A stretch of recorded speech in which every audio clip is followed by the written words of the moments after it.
Hello, yes, it's Joe here for Joyrider TV, coming from an alternative Joyrider TV classroom today for this Q&A session. Apologies for being 6 minutes late, but I had a last-minute venue change due to the weather. Yes, this is the question and answer session where I'm here to answer your questions about catamaran sailing and other things, if there are other things that you'd like questions answered on. If you are watching this later on, not live, live would be now, which is 3 o'clock Greek time on Wednesday the 10th. If you're watching this later and you do ask any questions, then I will get back to you for the next Q&A, but I won't be able to respond immediately, just so you know, so there's no disappointment in a kind of why isn't Joe answering my question sort of thing. Have I offended him? No.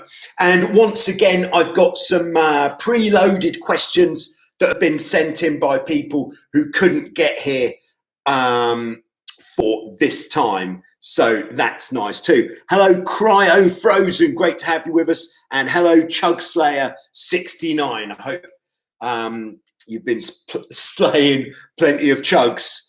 That is good. All right, I'm just going to make sure I've got the right version of the live chat on. Oh my goodness. Let's not get too carried away with the phone as well. But today, computer, just, all right, Cryo Frozen, just got myself 16 last week. Any tips? Oh, how far can we go on that? Oh my goodness. If you've just got a Hobie 16, I would say my biggest tip, which is a reoccurring tip, is if it is, let's say, and most likely, if it's older than, let's say, 5-6 years old, then have a really good look at the rigging, ask who you bought it off to see when they last replaced the rigging, because one of the worst things that can happen is that your forestay breaks or a shroud breaks and your mast falls down. That would be the biggest tip when setting off with a new to you Hobie 16. Hello, Rob. Great to have you with us. Hello, Oscar. Thanks for coming. Do you need to take the jib battens to install a furler? Yeah, the way the Hobie 16 is designed is not to have a furling jib, so if you did just take the battens out of the jib, then the actual shape of the jib, all right, I've got a pre-drawn picture that looks like a fairly bad looking drum kit here. So the jib, here's the front edge, which we'll call the luff, the bottom edge, which we'll call the foot, and then the back edge. And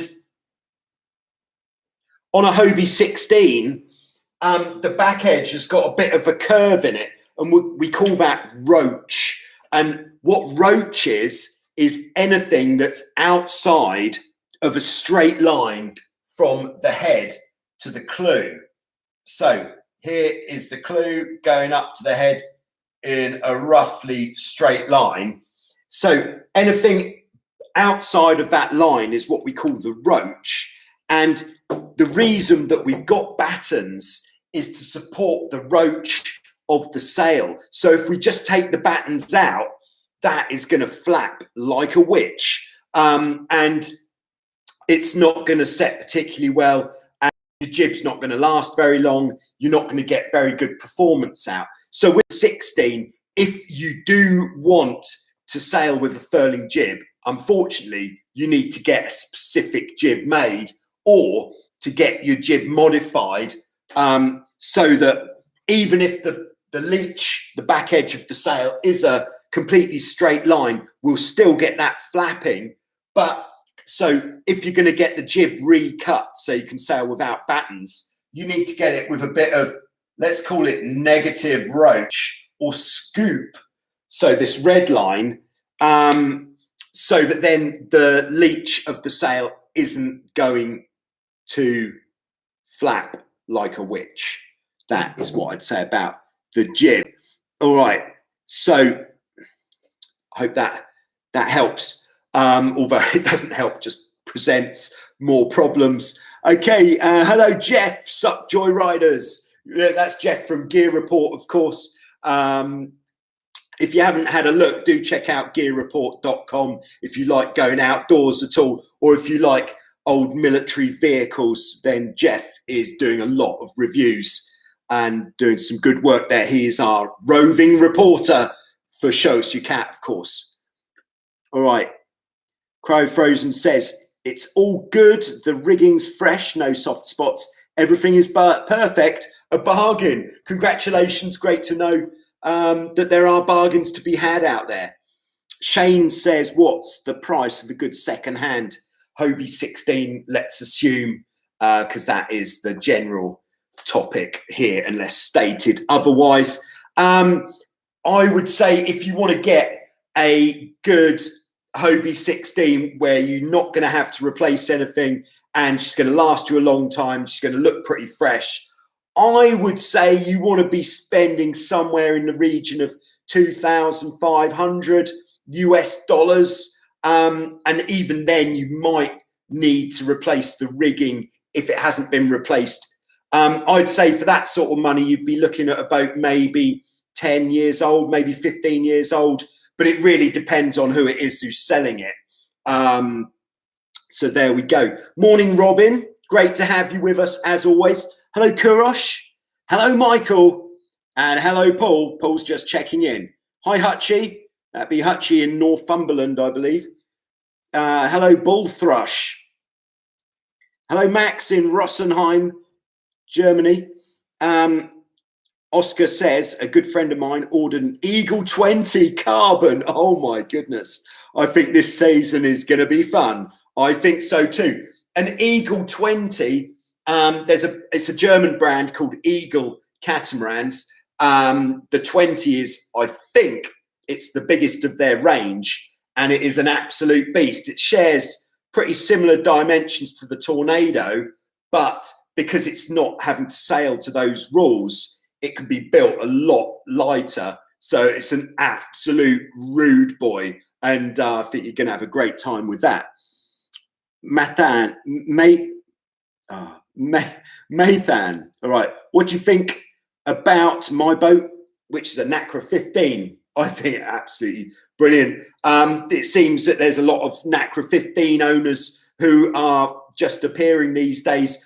I would say if you really want us to know what we think of your boat, you should send us in some pictures for Show Us Your Cat, and we could actually do a Nacra 15 special.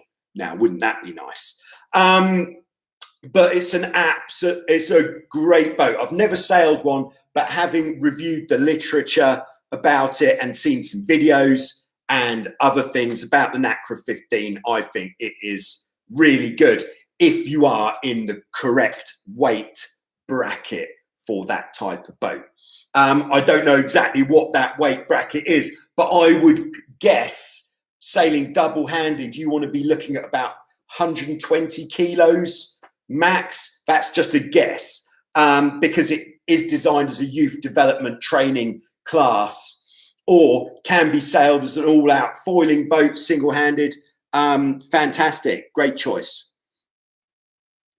Okay, Kent says, do you have any tips on how to protect plastic decals from UV deterioration? Oh, that'd be like the stickers on the hulls. Yeah, we have a lot of problems in that area here, as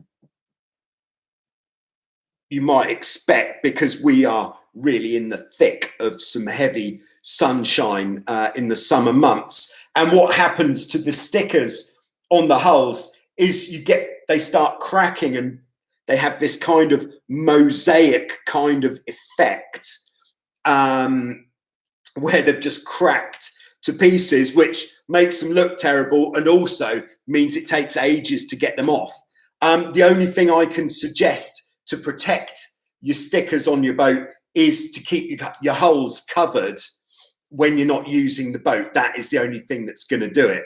And then when you're actually out sailing, you're generally not out sailing for that long, and also that side of the boat isn't just going to have the sun belting down on it constantly. Like if your boat's in a boat park and perhaps your boat is facing south, then every morning the porthole is going to be getting UV on the hull there, and in the afternoon obviously the starboard hull is going to be getting it.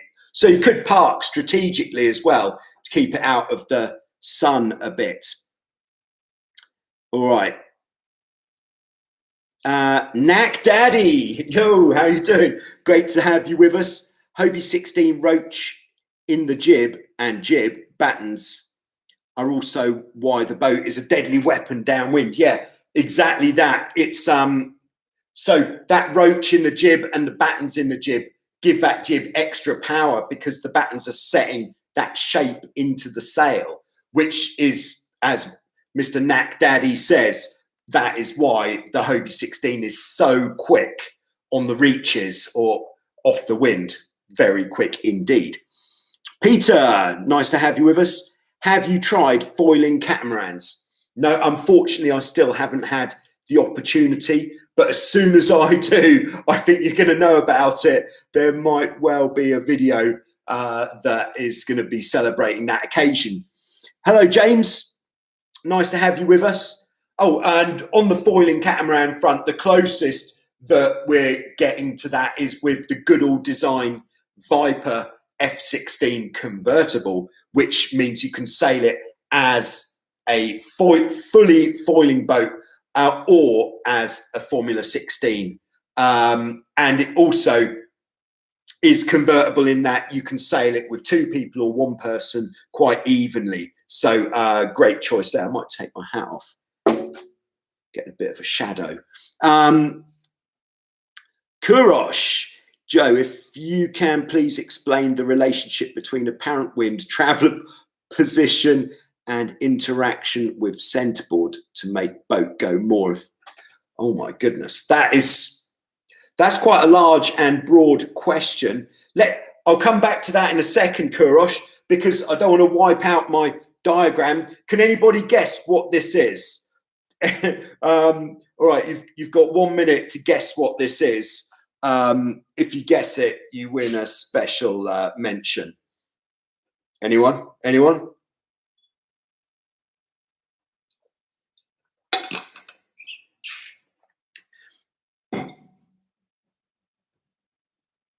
Okay.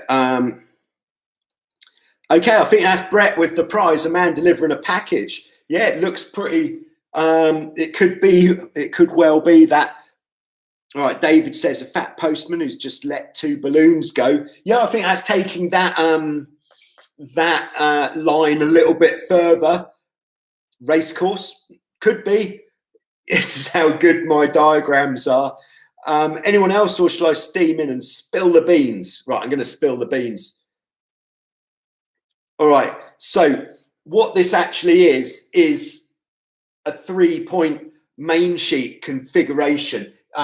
So the boom would be kind of like here, but straight. An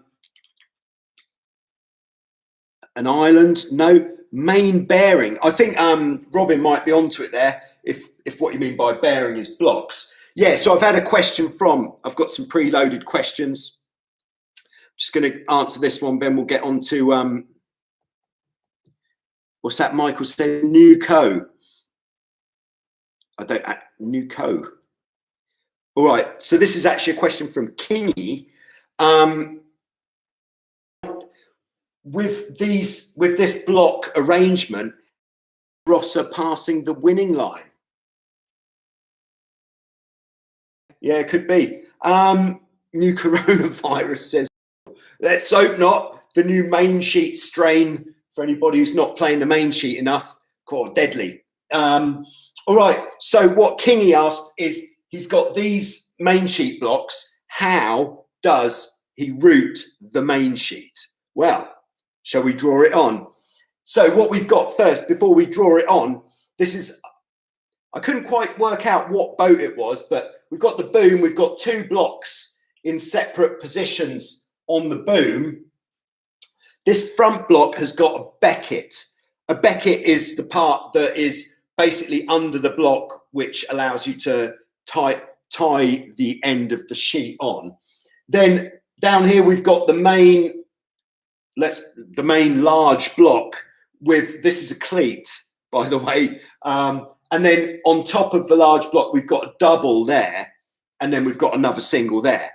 If Kingi, if you're watching, if you haven't got a double here, this is one that you'll have to change to make it work to a double block there. I couldn't quite tell in the picture.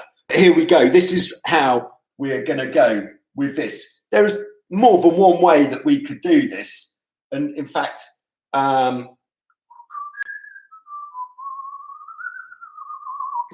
All right. Just making sure that I've got a... So we're going to go from the becket around one of these blocks, around this fella, around the second one of those blocks, and then we're going up to this one, down to this one, and then there we are. Yeah, Robin, I agree. These guesses are very good.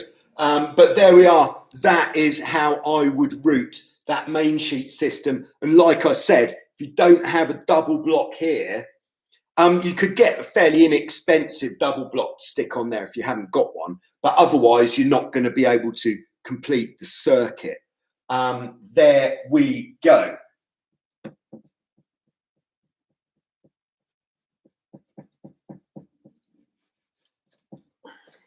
All right, so back to Kurosh's question. Explain the relationship between apparent wind, traveller position, and interaction with the centreboards to make the boat go faster or more efficient. This is an absolutely massive question that I'm a bit intimidated by it, to be honest. Okay, just on that last one, Hutchie says a lot of new single blocks don't have a becket. You just tie a bowline through the middle of the block. It's usually got a hole big enough to put the rope through in the middle. Saves you an extra bit. Okay, so firstly, the relationship between apparent wind direction and traveller setting. All we're coming down to is, I think rather than bringing the apparent wind into it, we would more be talking points of sail, which I hope you've seen the short video on that. So firstly, let's if we're sailing upwind, so this is actually what we'd, yeah, I'll stop talking.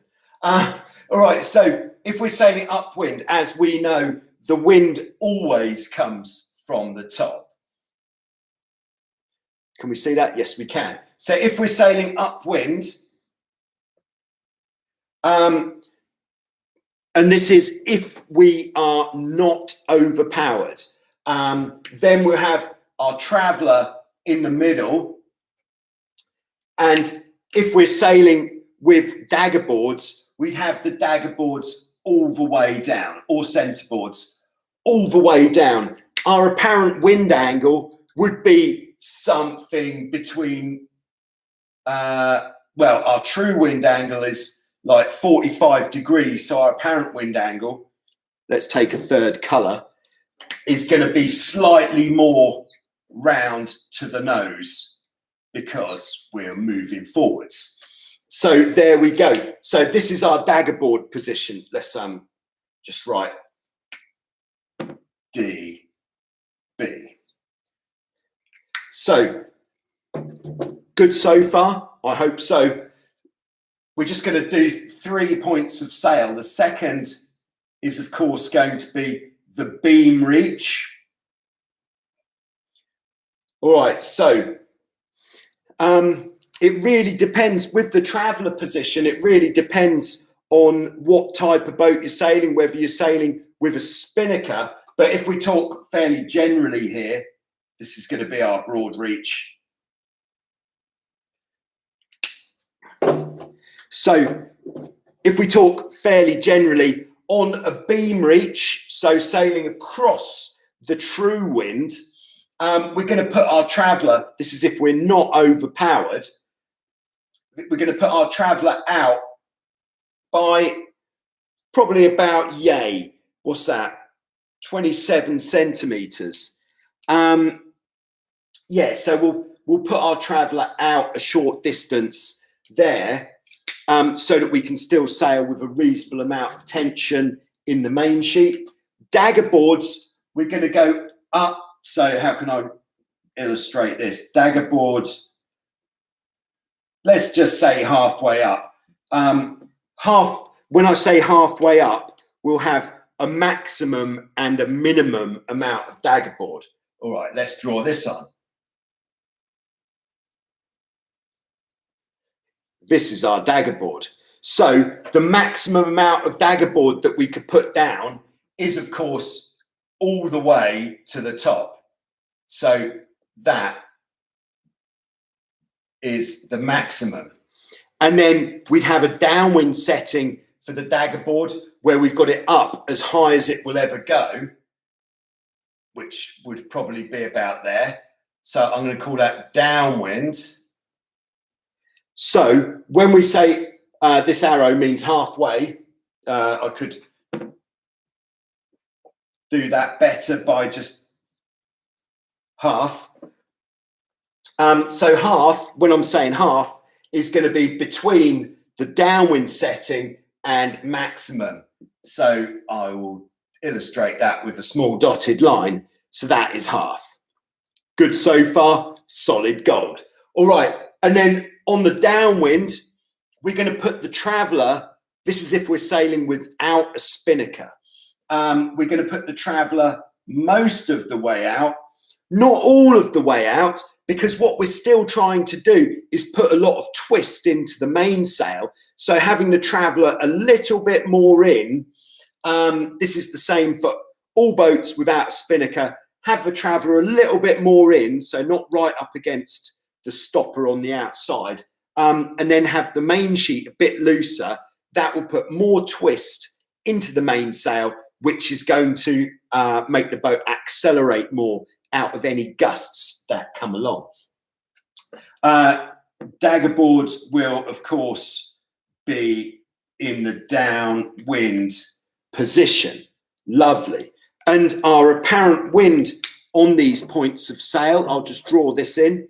So on the beam reach, then the apparent wind is going to be hitting us at about 45 degrees, but it's not a definite amount on the beam reach. It's not definitely going to be 45 degrees. The way on a beam reach, it's more like you pick where you're going and then trim the sails accordingly, rather than say, all right, it's not a true beam reach unless it's 45 degrees apparent wind or something. You could do it the other way around, but I don't think anybody does that. It's more like on a reach, where are we going? We'll go there. All right, let's get the sails in the right spot.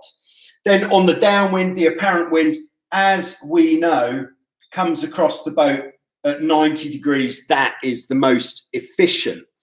The difference is going to come if we're trying to lose power. So if we are significantly overpowered, then what we can do is two things. The first one, with the traveller, if you're constantly having to let out main sheet to keep your power in the sweet spot, if you're constantly overpowered, then just ease the traveller out a little bit, just like 12, 15 centimetres out on any of these points. So from where it was, let it out a bit more. And that's going to mean that you can sail with more main sheet in, which is going to give you a lot more control. And when you're in those conditions where you're trying to lose power, what you're trying to hang on to is as much control as you possibly can. So, so there we are. Ease the traveller a bit. And then with the daggerboards, if you've gone through this process of easing the traveller and you're still finding it a bit wild. So if it's really getting pretty chunky, put the daggerboard up just like that much more than you would do on that point of sail wherever you are.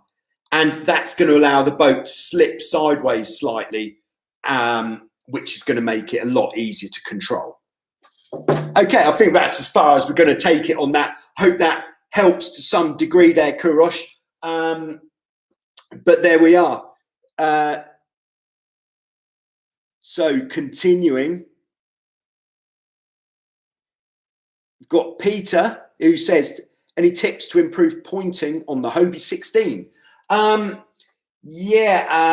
would be good? I think pointing, a lot of it all comes down to the tension in the leech of the mainsail, which effectively is how tight you're pulling in the main sheet. If it's too easy to pull the main sheet in, then that's probably going to mean that you haven't got enough jib halyard tension on.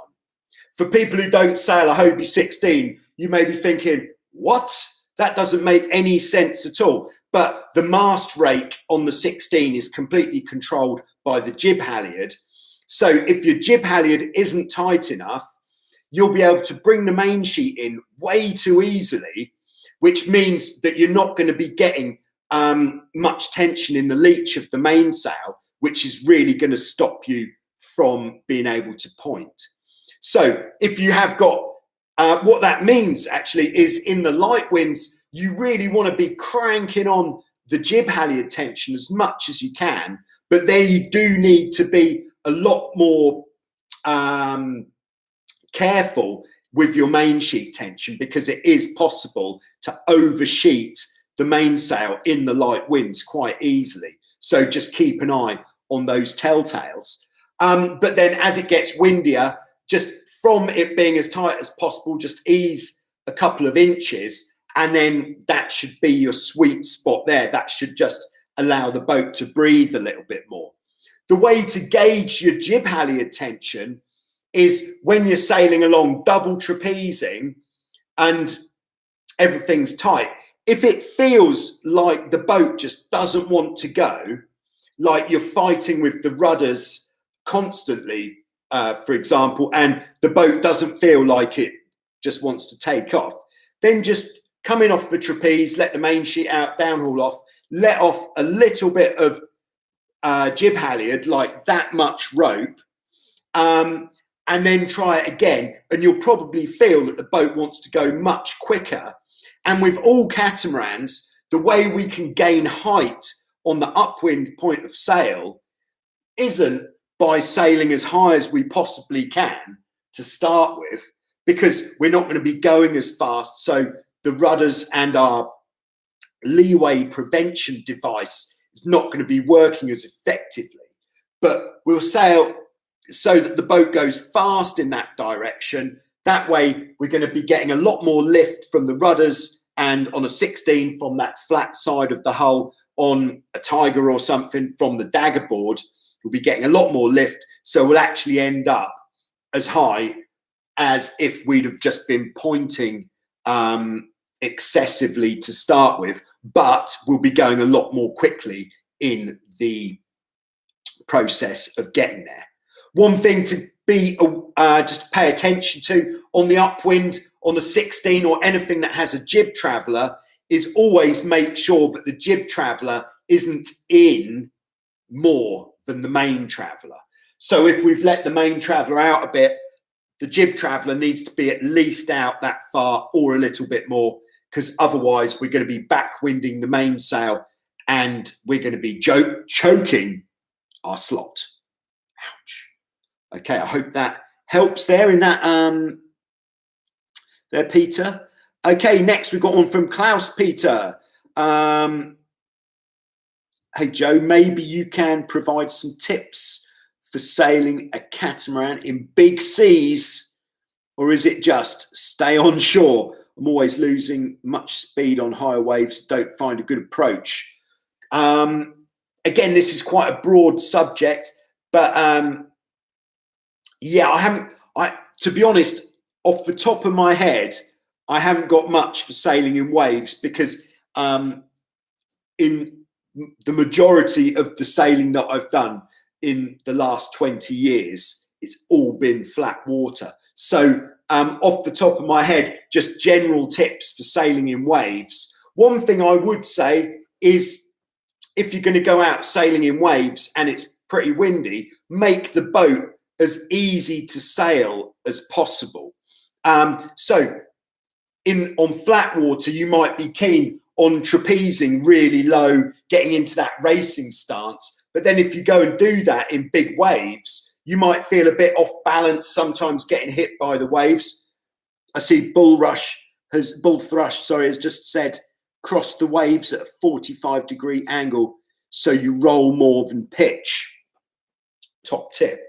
But what I have found in sailing in waves is, as you go on the upwind, as you're coming up the face of a wave, head up a little bit as you're coming up, which basically means you're going uphill for a shorter period of time. Just very slightly, just come up a bit as you're coming up. Then when you get to the top, just bear off slightly.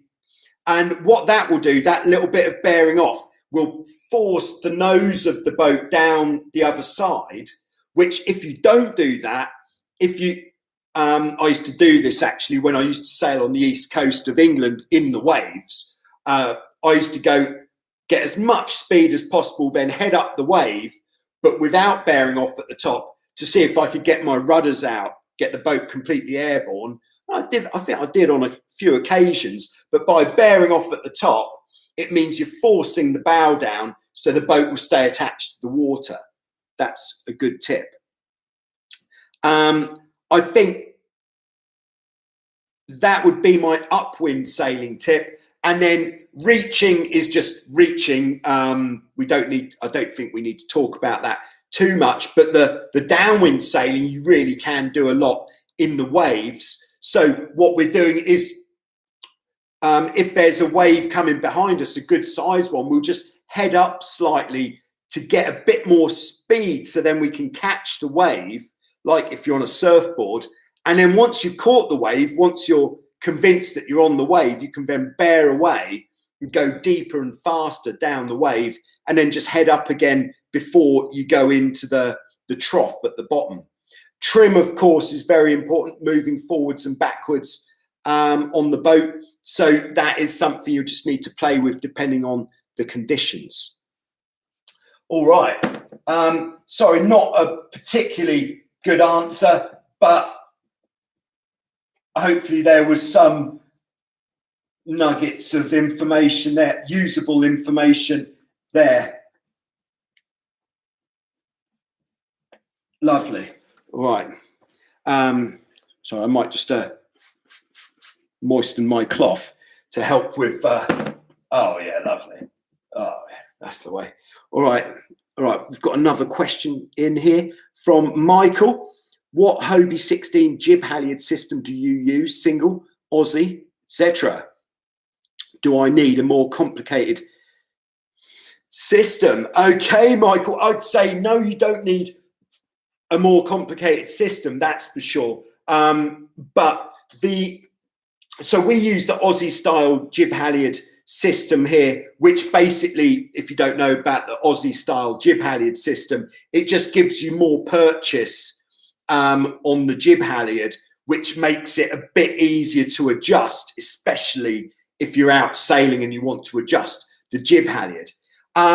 But we never had a problem adjusting the jib halyard to the correct tension when you just had the single cleat at the bottom of the mast. So the traditional system is just with this, that's a cleat. A cleat at the bottom of the mast with, you've got a 6-to-1 purchase, you pull it, put it on the cleat, and then you pull it like this to get the tension on. And then so you pull it out and then pull it through and then repeat that to get the tension on there. Oh, I do beg your pardon, Noah, I've missed your question. I'll come on to your question next. Sorry about that.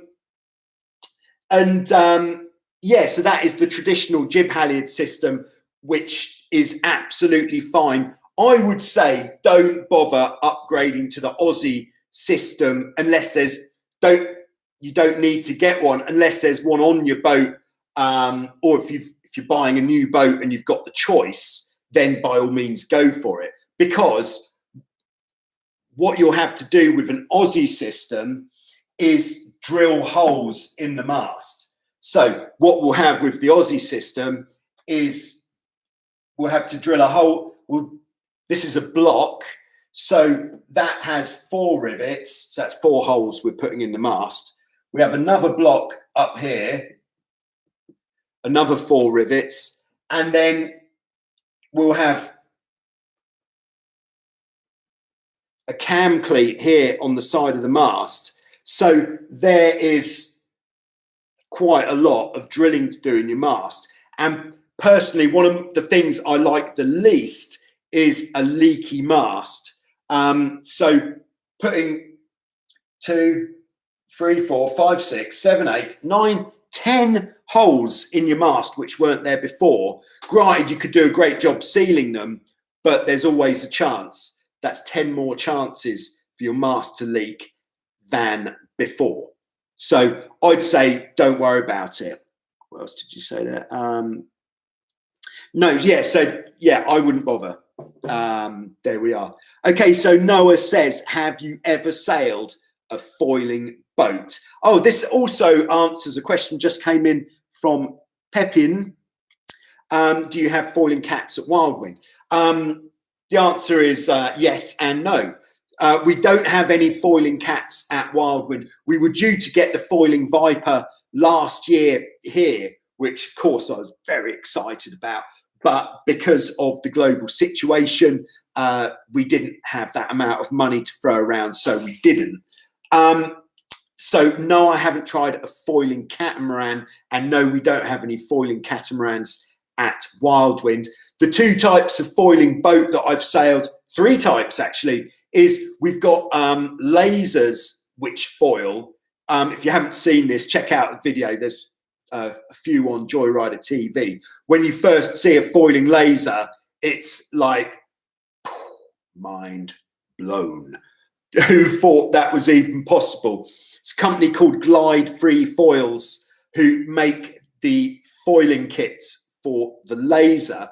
And we've also got the Glide Free foiling kits for the Aero as well, the RS Aero, which is a much more modern design boat, much lighter, so it foils in a much lighter wind. The laser we found will foil in, I think, about 12 to 14 knots, depending on the size of the rider. So there we go. Foiling. The other foiling boat that I've sailed is the Hobie trifoiler. Now that thing is a loaded weapon. If you can ever find one and get a go on one, it is something else.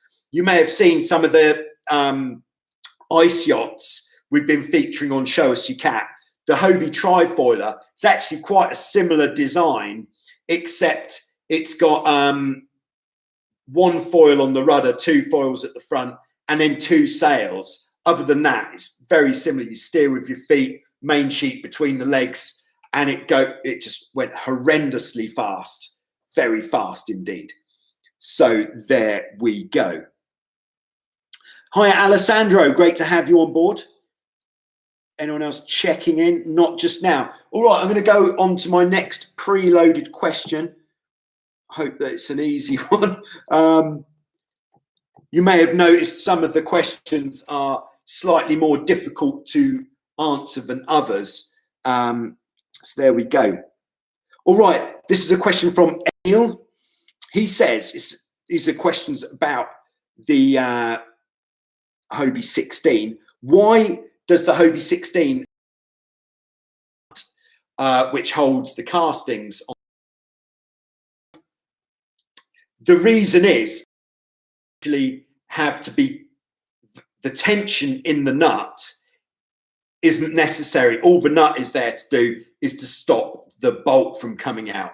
You could, if another way that you could actually do that is if you could get a really, really big clevis pin, which is actually as thick as the bolt that goes through. You could just put a clevis pin through there with a split ring in the end, and that would do exactly the same job. The reason it's plastic is because it doesn't actually need any tension against it.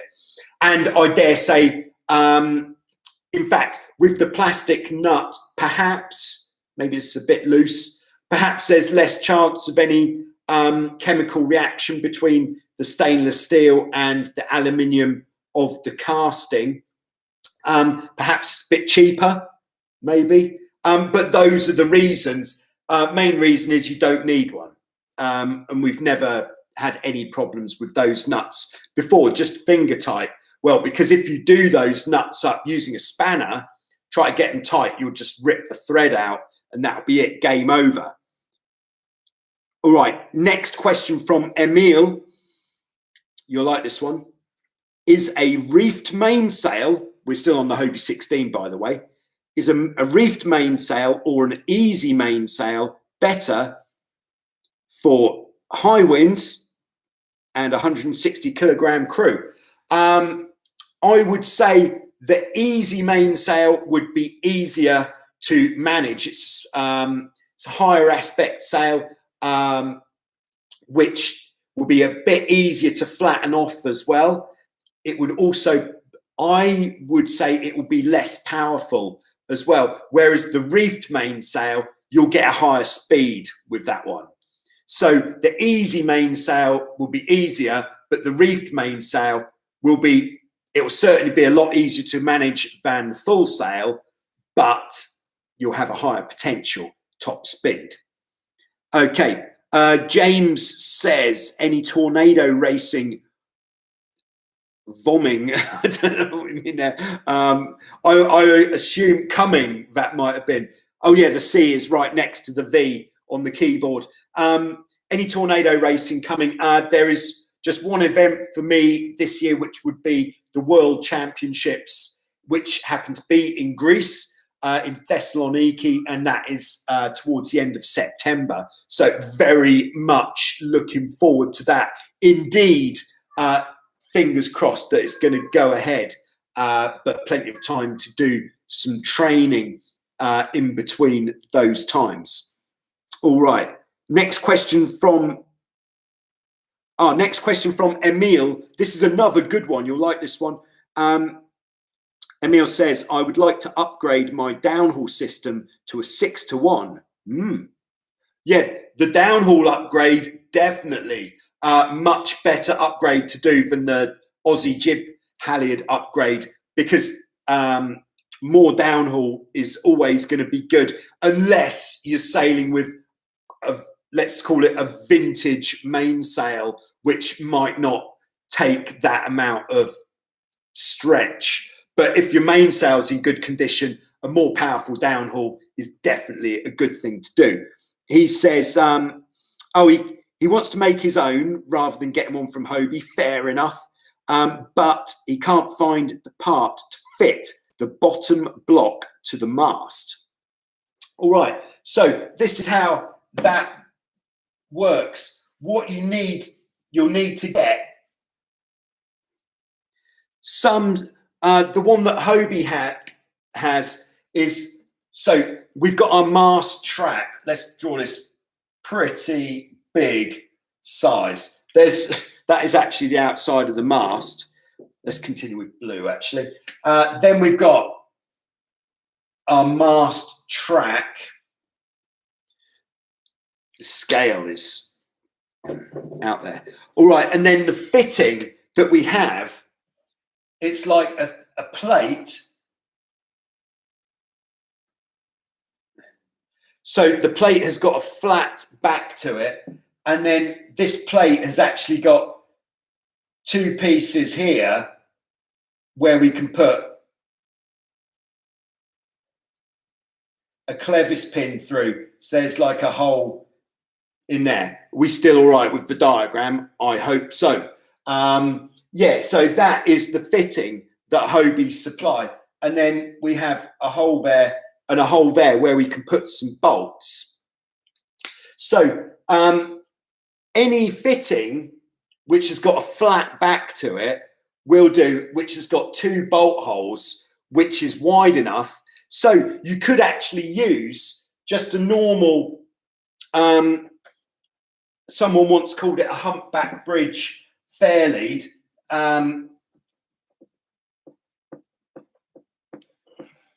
Yeah, this would probably be easiest and cheapest. So one of these style fair leads, you could use one of those as long as it's wide enough, so it's wider than the mast track.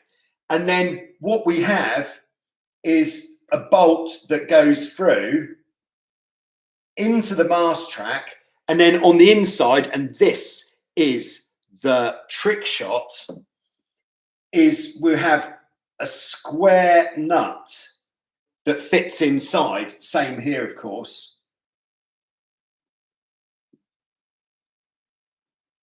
that fits inside the mast track, and then you put this as low down as possible in the mast track, make sure it's really tight, and then you'd be able to shackle whatever block you find for the downhaul. There we go. Juicy question there from Emil. I hope that was all good. All right, next question, next live question. All right. Oh, and we're actually up to 46 minutes now, so no further questions, please. I've still got a few preloaders in the bag, but I do have to stick to the time constraint for various reasons. All right, Kurosh says, if you are sailing upwind, 45 degrees to the true wind, in order to maximize juicing, thank you for saying juicing, the wind for maximum power, should you adjust the traveller to make the sail parallel to the apparent wind? I'd say for maximum juicing, to get the most power out of the sail, you just have the traveller in the middle until you're finding that you're having to sheet out all the time. So having the traveller to make the sail parallel to the apparent wind isn't something that I would think about personally. But what we're doing on the boat, here's our apparent wind,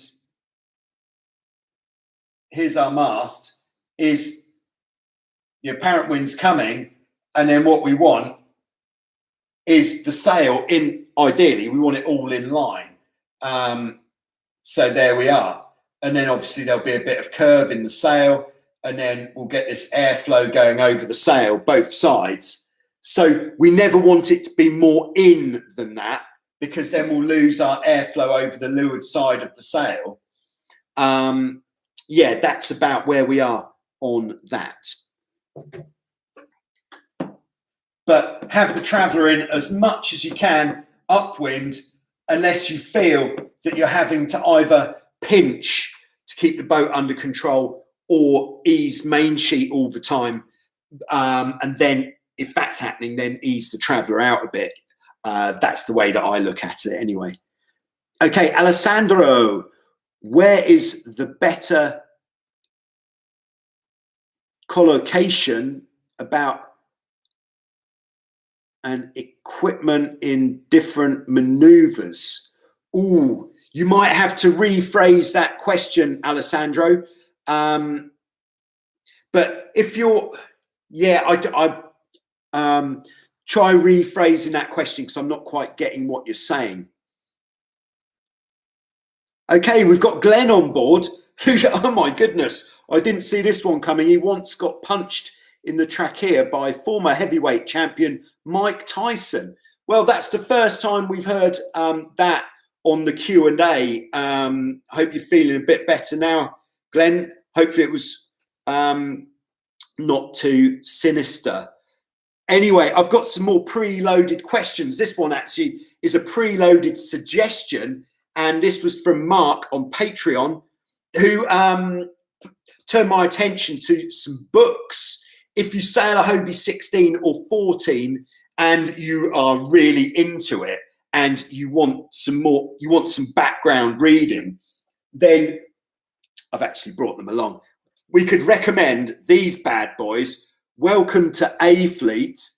It's by Jack Salmons. These books are pretty bad, well thumbed. I think these are from the 70s. Is there a date in here? This is after Mark suggested this just this morning. I dug these out and then spent the next, I don't know how long, trying to find. Oh, 1976. These are from. So the first book is about boat speed, and the second book is about tactics. Well worth a look, but I think the price of them now, because they're obviously not made mass produced, is pretty juicy, but well worth the look, especially if you've got a club with a lot of 16 sailors. Maybe chip in. Nice. All right, we've got from Niels, who I believe is in Sweden. Can you put strap-on foils, or let's say strap-on or any other type of foils that can you put foils on a Hobie 16? Has it been tried? I would say no. I don't think, well, I haven't heard of anybody trying, pardon me, to make a foiling Hobie 16. But the problem with the 16 is it's not the perfect boat to start with. For a foiling boat, you want to be starting off with a much lighter boat and much stiffer boat. So that is why we haven't seen pictures of a foiling Hobie 16. And there's so much twist in the Hobie 16 hulls, it would be very difficult to get the boat lined up and working properly. And the Hobie 16 is quick enough already. There we go. What's going on here on the live chat? Glenn says, this is the Mike Tyson story. I told him that nobody cared about his pigeons and he didn't take it well. Boom, roundhouse. Oh my goodness, Glenn. Well, glad to see you still with us to tell the tale. All right, Rodrigo says, I write to you on Instagram. Oh, yeah, by the way, Instagram, I can't get onto my Instagram. I haven't been able to for about 3 weeks. So don't try messaging me on Instagram unless you're not that worried about me replying. Best is through the videos. The next best is to email me, totaljoyrider@icloud.com. The next best is on Facebook. But I prefer the email or through YouTube if you are messaging me. And if you are on Patreon, then message me through Patreon, and that means you get the VIP service, that's for sure. We could even do photographs and stuff. Rodrigo needs help with a tornado. Ooh. Okay, email it is. Nice one, Rodrigo. Okay, Mogo Jack. Hi. Greetings from Chesapeake Bay. Sailing season getting ready to launch. Nice. Great stuff. Yeah, I think it's a lot of people about to come out of hibernation. That is great. All right, I've got some fairly juicy questions. All right, we've got some questions from Pedro. Pedro's first question is, I start to use the Telltales downwind and it's perfect. What is the position of the Telltales upwind? Well, this is a pretty good question, actually. So on the downwind, as we know, we are sailing the boat by watching those tapes or whatever wind indicator that you have from the bridle wires at the front. We get those going across the boat at 90 degrees. But here is the upwind telltale story. On the jib, we've got, I'm going to go 2 different colours, black and blue here. So black is on the windward side, blue is on the leeward side. So the first thing we're going to do to determine our upwind sailing angle is we're going to pull the jib in tight. With the jib in tight, in light winds, so when the wind is very, very light and you're only just about to be able, there's only enough to get the boat going through the water, then we want to have both of our telltales flying straight backwards. The most important telltale throughout to pay attention to is the outside one, which we've got as the blue one here. If at any time that outside telltale isn't flying straight back, that means that we're not getting an airflow over the outside of the sail. So good job. I brought some colours today. There's the jib. We can see that. Yeah. All right. So outside is the blue one. These telltales are massive, by the way. Inside is the black one. So if at any time the blue one isn't flying, the outside one isn't flying, it means we haven't got good airflow over the outside of the sail. And that airflow is much more important than the airflow on the inside of the sail. So if you're sailing upwind and the outside telltale isn't flying straight back, then bring the boat up towards the wind a bit more until it starts flying straight back. My general suggestion is always keep the steering down to a minimum, keep it very small, very subtle, very smooth. Then if the inside one stops flying, if it's very, very light wind, then we want to take the boat away from the wind a little bit to put a bit more wind over this side of the sail, so that one will start flying straight back. There we are. As the wind gets stronger, the outside one is going to stay the same throughout, but the inside one, once we've got enough wind so that we've got the boat tickling through the water nicely, perhaps we're not yet lifting the hull or trapezing, but then we could allow the inside telltale to start lifting slightly. That means we're going to be sailing a bit closer to the wind for that wind strength. And then once the wind is enough so that we can double trapeze going to the extreme here, we can actually let that inside telltale lift a lot, which means we're really pointing quite close to the wind in that situation. There we go. That is the story of the telltales. If at any time both of the telltales aren't flying, maybe you've got a wet jib, maybe you've capsized, or if your jib is dry and they should be flying, it's usually because we're not close enough to the wind or the jib is in too tight. There we go. Okay, so I think I'm not going to answer all of Pedro's questions just now because he's got quite a few here. But this sounds quite good. I start going faster the other day. Too fast to not pitch pole. He released the mainsail, but was too hard. The brake and the first moment went flying forwards.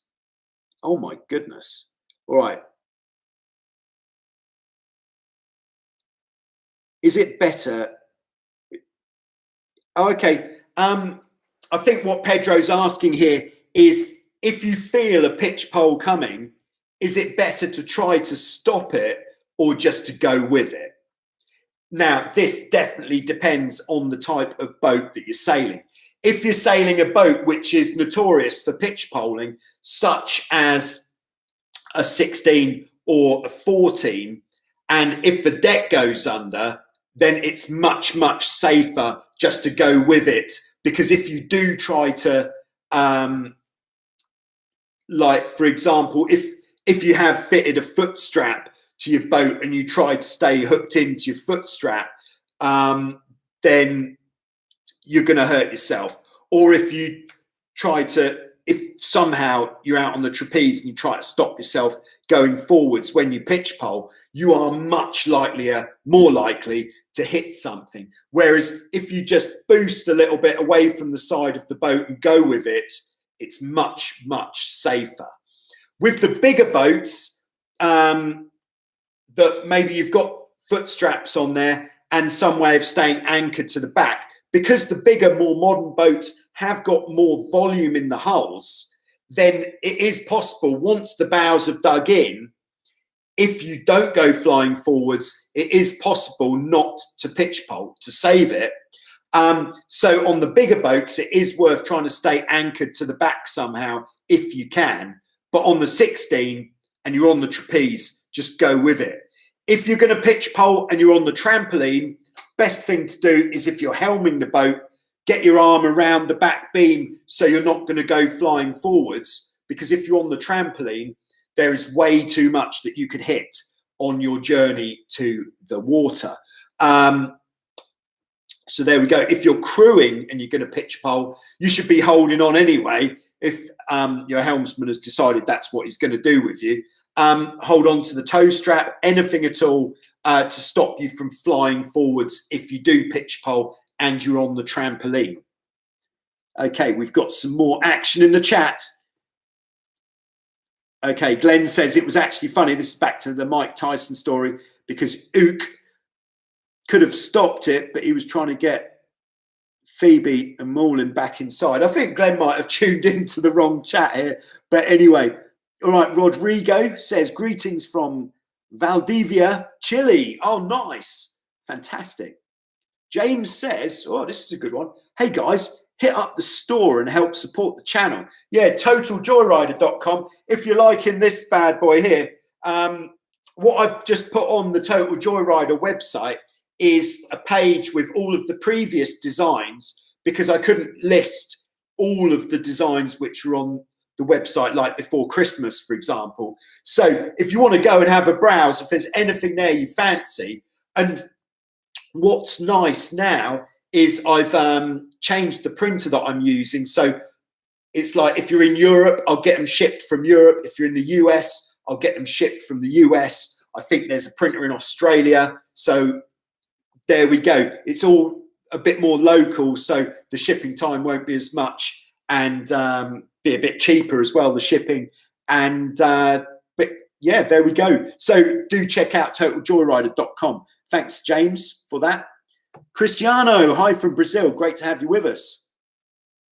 Oh, Jan Leo says, have you had a chance to check out the Dotan rudders? All right, yes, I have. So Jan Leo pointed out that there's a brand, a company making rudders, which are kind of non-specific rudders for various boats, called Dotan. You can check them out. They're reasonably well priced, and they've apparently got quite a nifty system for the rudders locking down. But what I would say is, until we know if you're thinking of putting a set of Dotans on a Hobie 16, for example, I would pull a face at that. I'd go, ooh, because the problem with the Hobie 16, more than any other type of catamaran, or maybe even boat, is the rudders take so much load, because the majority of the stuff that's in the water as a percentage is the rudders. So if you put on the rudder that isn't strong enough, it's going to snap in half very easily. And also whether you'll have that control to keep the rudder locked down in the correct position. But if you're saying, oh, Dart 18, yeah, much less load on the Dart 18 rudder system. So I'd say if there was a large difference in the price, then see what sort of warranty you'd get on those, and off you go. Have a go. If you get warranty, and definitely if you don't want to race, you will absolutely not be able to do any class racing with a third-party set of rudders on the boat. But for a Dart 18, if they are significantly cheaper than the originals, which is probably the case, then I'd say go for it. But it is going to feel different, because the shape is going to be different. Or email the company, say, have you tried your rudders on a Dart 18? And if they say, yeah, it works great, then there we go. Bobby Dazzler. All right, no further questions, please. We're up to 1 hour and 5 minutes now. Still got some preloaders. So I'll answer what's there. Jeff says, French Breton living in Hong Kong, sails a Nacra 500. Have you sailed one of those? No, I've never had the opportunity to sail a Nacra 500. I believe the Nac Daddy might be the guy there. He's like the king of, I think it's 500 or maybe the 5.0 that he does. All right, Kurosh says, what is the function of battens in the mainsail? Why do larger yachts that have, they don't have it all right, so once again, the function, one of two things that battens do is, one of them is it puts shape into the sail. And so it puts that curve into the sail, and we're trying to keep that curve sweet. So that is why we're using battens. But the other thing that battens do, like we said before, if this is our mainsail, remember this word roach. The mainsail on pretty much any catamaran has got an absolutely filthy amount of roach. There's our cord line from the head to the clew. Look at all that outside there. If we didn't have battens, and they need to be fully battened, because if we just had a half batten like you might have in an old style dinghy, the weight of the battens would actually, what's the word? Compromise our sail shape. So they have to be full length battens. And then actually, if you look at the shape here, this triangle, that is more similar to the sail of a yacht sail, which might not have any battens at all. So that is why the yacht or the cruiser might not have battens, whereas a beach catamaran does. There we go. All right, are we there yet? Says biggest difference between the Bobby 16 and 18. Biggest difference is volume. If that's autocorrect, Bobby 16 has much less volume, whereas the Bobby 18 has much more volume and is more suited to the heavier sailor. Gunny Duns, is it too late to start learning to sail at 19? I think most of the people watching this will say yes, very much. No, it's never too late. We have people coming out to Wildwind who are in their 60s or even 70s just learning to sail, and they are absolutely loving it. It's never too late, as long as you're physically fit to some degree to sail a catamaran. So get involved, get to your local sailing club, put yourself about a bit, offer it up as you're willing to crew for people, or find out if there's any lessons going on. Brilliant. Okay, Willems. America's Cup 1-1 from day one. There we go. News just in. Okay, yeah, I think Glenn is definitely on the wrong chat now.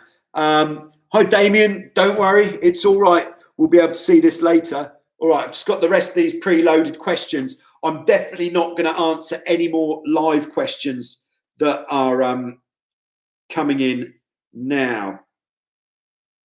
All right. All right. So I've got a question from Jasmine, who says, is the Hobie 14 large enough to sail for long distances along the coastline? Can it hold extra weight like camping gear? I'd say yes, you could go cruising on a Hobie 14, but you really would have to restrict the amount of gear that you're taking with you, and you'd want to be strapping it in a very central position, probably just behind the mast on the trampoline. But yes, by all means, the 14 would be a good, if you're going on your own, it'd be a good choice. But you want to, obviously, if you're going camping, you do need to make sure that you don't capsize on the way if your stuff's going to get wet or stuff's going to go overboard. So worth checking the forecast, but that sounds like a pretty good time, actually. I'd go for it. Okay, question from Josh. We're back on the America's Cup. He said they're clocking speeds three times the true wind speed. With the apparent wind, is it possible that a Hobie 16 can sail faster than the true wind? Answer, yes.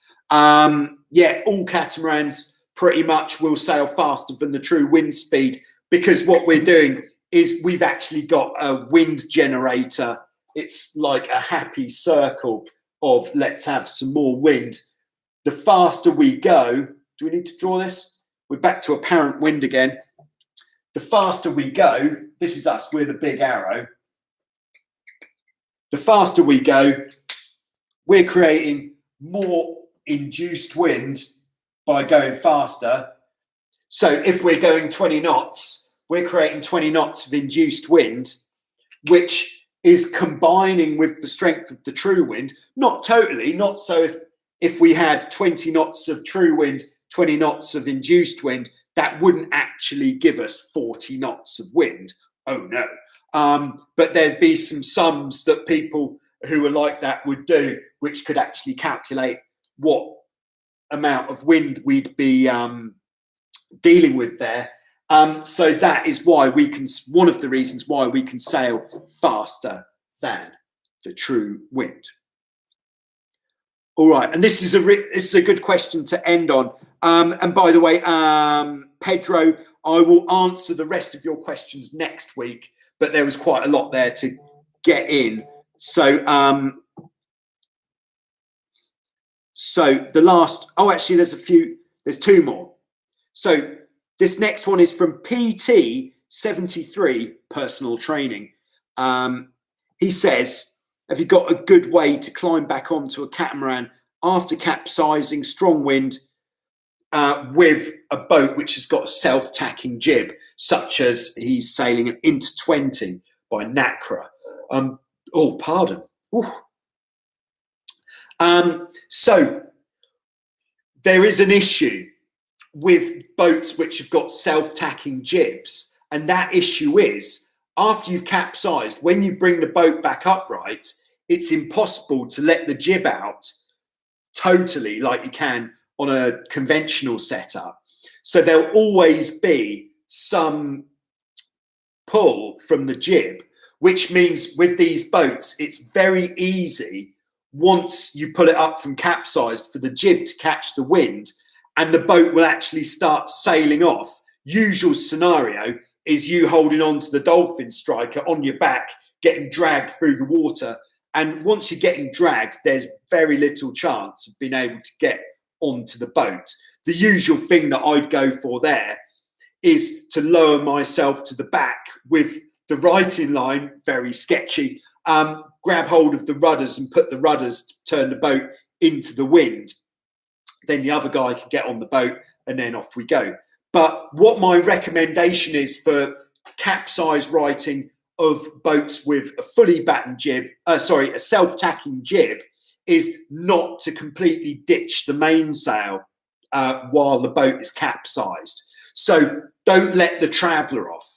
Let the main sheet off, but don't let the traveller off. What that means is when the boat comes upright, there'll be enough tension, let's say, in the mainsail to combat the jib a bit more. So it will be less likely that the boat will bear away horrendously and you have that horrible water skiing experience.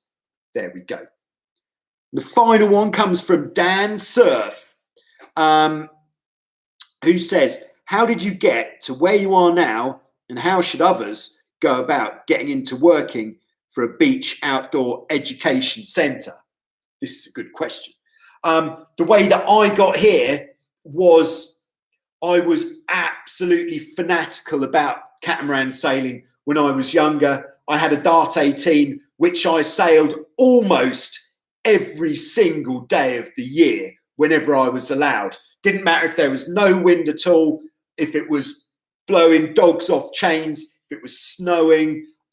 anything at all, I would go out sailing. A lot of the time going out single-handed. So I was doing a lot of helming on the trapeze, single-handed on the Dart 18. But I did a fantastic amount of sailing, probably for about 8 to 10 years on the Dart 18, which gave me a really good footing as being a catamaran specialist. I really got a good feel for sailing catamarans from that period. I would say that's a good base. So for anybody else, I would say just do as much sailing as you can. And that is a really good start. Don't be in too much of a rush to get into teaching, because once you start teaching, you might find that all the best sailing days, you're too busy teaching to go out and send it yourself on something a little bit fruitier than teaching some Pico sailing. Not to say there's anything wrong with teaching Pico sailing, but you might have a bit more fun on something with a bit more of that. Oh, if you're thinking of leaving, by the way, just now, don't forget to hit the like button before you go. Yes, so that would be stage one. Do as much sailing as you can, ideally on a range of boats. But if you've got one boat, become an expert on that boat. That is a great place to start. Even if you're not particularly interested in competition, do some racing, because it's the racing that lets you know how you are progressing, how you're getting on. And it gives you the discipline to have to sail around a course. Once you've done enough of that, get your instructor qualification. That's very important. And to be honest, when people are applying to me for a job out here at Wildwind, the things that I look at are, well, this year is a bit, where are they coming from? Are they from Holland? Yes, you've got the job. Well done. But what I'm looking for is that the person is absolutely fanatical about sailing. So that is number one. And number two would be what period they're available to work. So perhaps if you're just coming out of maybe doing A-levels or sixth form or whatever it's called in other parts of the world. So if you're just 18 before you go to college or university, maybe it's worth taking a gap year and coming and doing something like this, because once you're committed to university, then that makes you available only for a short period in the middle of the summer, which makes it more difficult to be employed at a place like this. I'm looking for people who can do the whole season. So that's why some university students miss out. And incidentally, Michael, in answer to when does your season start, we're looking at starting mid-May, but of course it does depend on the regulations that we're looking at that time. Yeah, so that I would say would be a good start in getting to where we are now. And then for me, I worked as an instructor for 2 years in the UK, working at the top catamaran sailing place in the UK, which was, back then it was called the Cat Clinic. Now it's called Wind Sport International. And it is definitely one of the top places to learn cat sailing in the UK. So that was really good experience for me. And I worked there for free as well. Be willing to work for free. And that is a really good foot in the door, especially if you do a good job. And then after a few years of that, I got the job out here at Wildwind, and I just stuck with, this is, I think, hands down, the best place that you can possibly work teaching catamaran sailing probably in the world. So I've never actually looked back since I got here or looked to go anywhere else, because this place has got it all. It's got the boats, it's got the conditions, it's got a really nice small town, village, nice people, and everything's just right. It's easy here. So that is how I got to where I am. Now you need to get to where you're going. So there we go. I think that is it on the preloaded questions. Just got one more from Felicita. Hi. How do you set the trapeze if the tramp has no holes in the sides? Okay, yeah, I might just draw this one. This is definitely the last question. So if your trampoline doesn't have any holes in it, oh, can we do something rather swish here? We'll go a little bit 3D. I would like to think if your trampoline doesn't have any holes in it, then you are, God, this is going to be good if it's good. Picture of the day. There we go. This is the guy who designs the t-shirts, by the way. Yeah, so if your trampoline doesn't have holes in it and you've got a raised trampoline, so you've got these sidebars, then the trapeze elastic can just go, so your trapeze will come down, there you'll have your gear, and then the elastic will just go underneath and then come out the other side, and then off we go. Lovely. If you haven't got a raised trampoline and you haven't got holes in the trampoline for your trapeze adjustment gear, and you haven't got the raised bit, then you'd have to put some sort of fair lead, like it would be something like this, which rivets into the hull on the outside of the hull, which the trapeze elastic would go through. There we go. I hope that helps. And I hope everything has helped this afternoon. Thanks very much for tuning in again. Please don't forget to hit the like button. I will be indexing this video once it's uploaded. So if you do want to have another look, or if you only tuned in, Damien, in the last couple of minutes, then, and you do want to have another look later on, then check out the description below to see the index there. Please do head over to totaljoyrider.com if you'd like to support the channel. As I said, we're now shipping t-shirts from Europe, from America, and from Australia. And if you're in the UK and you want to order something, email me directly to make, so that then I can order it, make it happen from the UK, so you don't get stung for some sort of Brexit tax, which is unfortunate. Thanks very much, Bullfrush. I think it was pretty good, actually. I'm quite happy with this venue. Hope there's not been too much echo. Yeah, there we go. And if you would like to really support the channel, do consider heading over to Patreon, and you can support the channel over there as well. And you could also support the channel by hitting the like button, or by sending in some pictures for Show Us Your Cat. Or if you've got any pictures of you and Mike Tyson, then do send them in and we'll feature them on Show Us Your Cat as well. Okay, thanks very much. Hope you all enjoy the rest of your day. Stay safe out there, and I'll be back soon with some more. Thank you, Michael. Very kind. Whew.